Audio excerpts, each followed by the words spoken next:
All right, so I predicted that this second game against the Oilers wasn't going to be a boring defensive affair like the first game was a couple nights ago.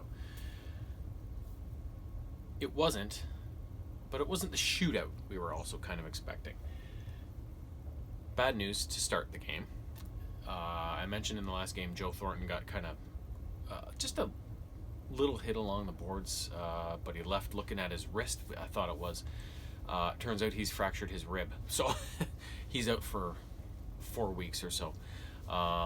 Other bad news is yesterday at practice, Austin Matthews was on the ice for the first couple minutes and then left due to some sort of injury, which they haven't disclosed. So he was not in the game either. So they lost 2/3 of their top line, right? So Austin Matthews, their best player and their top center, and then Joe Thornton, who he's 41. He's not the player he used to be, but he's still one hell of a playmaker. And just from everything I've heard, just such a leader in the locker room and a magnetic kind of personality, always laughing, brings the guys together, right? So that's two big losses, right? So in terms of the lineup, what they did is they've been dressing 7 defensemen for the last few games.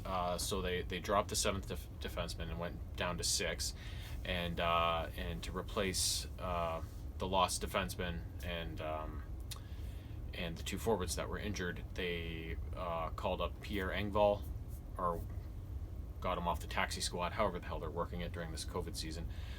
Pierre Engvall is a big, tall, also very fast player who was a big factor in the Leafs season last year, and we hadn't seen him yet this year, and he looked pretty good in his first game. He's kind of deceptive like Mikheyev. He's just this big, tall body, but he can move really fast for being such a big guy, so I like what he brings. Adam Brooks, who's played a handful of games for the Leafs last year, and who was the third guy? Barabanov, who is a rookie that I don't really know much about. So those were the 3 guys that were in the lineup. So obviously it's there's going to be some adjustments tonight because 6 defensemen instead of 7. They were able to spread out the minutes amongst the 7 defensemen, so more of the bottom defensemen had to play more minutes, and then of course they had 3 new forwards in the lineup, right? So they had to really make an adjustment on the different line combos and everything like that, and people were getting more minutes there as well than they were used to as well. So the first period was very much like the game a couple nights ago. It was I think the shots were 11-11 at the end of the period or around there somewhere, and not a low event period, but not the shootout we were hoping for. So there was no scoring in the first, and the commentators at the end of the period on the panel thought that Edmonton was the better team in the first period. I didn't really see it that way. They were definitely better to start the game. They came out guns a-blazing at the start, but then the Leafs kind of slowed them down, and although they had similar amounts of shots, I thought that Edmonton's chances were kind of one-and-done chances, whereas the Leafs, even though they mustered around the same amount of shots as the Oilers, they were the ones with more sustained pressure in the Oilers zone and working it around and wearing down their defense and that sort of thing, right? So I thought that the Leafs had a better possession time and quality of possession, right? So, but regardless, we headed to the second period scoreless, but that wouldn't last for long. And unfortunately, it was a bit of a dud to start the second period. About 5 minutes in, the Leafs got a power play, and when the power play came out, the top line came out, and they just shit the bed. There was some miscommunication, a turnover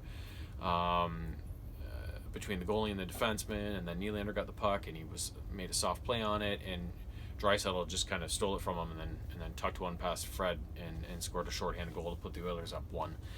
The good news is that the Leafs took the top unit off the ice, put the second unit on, and they went to work and scored a power play goal. So the Leafs had got a couple chances and reclaimed the puck, and it went back to Spezza kind of at the right point, and he kind of walked in a bit and then fired what looked like a pass towards the front of the net, but I think he did this on purpose, is that he fired it directly at Adam Brooks' skate, and it redirected and went right in the net.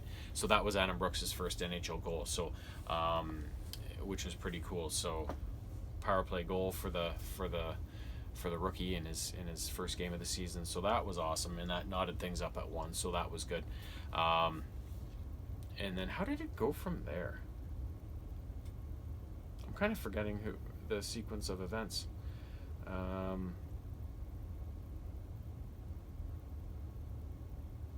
totally am. The Leafs won 4-2 with an empty netter from Marner. With McDavid scored on a tip to put the Oilers up 2-1, I think it was at that time, which happened later in the second period. Or no, that happened early in the third. The Leafs were up 2-1. Who scored the second goal? I can't remember. I just looked at the summary a minute ago. Either way, they scored 2 power play goals. The second one, I think, was second one was near the end of the second from Jimmy Vesey, I believe. Leafs were buzzing in the Edmonton end.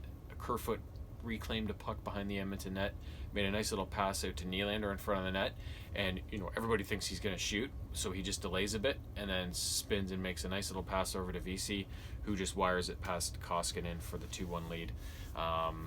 And then going into the third, like I said, McDavid scored to tie things up at 2 on a tip. But Leafs would go back on the power play in the third early on, or no, halfway through maybe. And Tavares cruising in front of the net. Marner actually made a really cool play. It kind of came back to him at the point, and he kind of sold that he was going to pass it over to the right side boards to whoever was over there, and Draisaitl was coming out to cover Marner, and he totally bit on the fake and just cruised right by him, and Marner just held on to the puck and then wired it on net. And Tavares came in off the left side boards, put a stick on it, tipped it past Koskinen, and that was the 3-2 lead at that point. Oilers would press, but Leafs did a good job of holding on. Fred was really good, and eventually Marner would ice it with I think less than a half minute to go with an empty. Or no, it was like less than a second to go. I think he popped it in right at the buzzer, sort of thing. So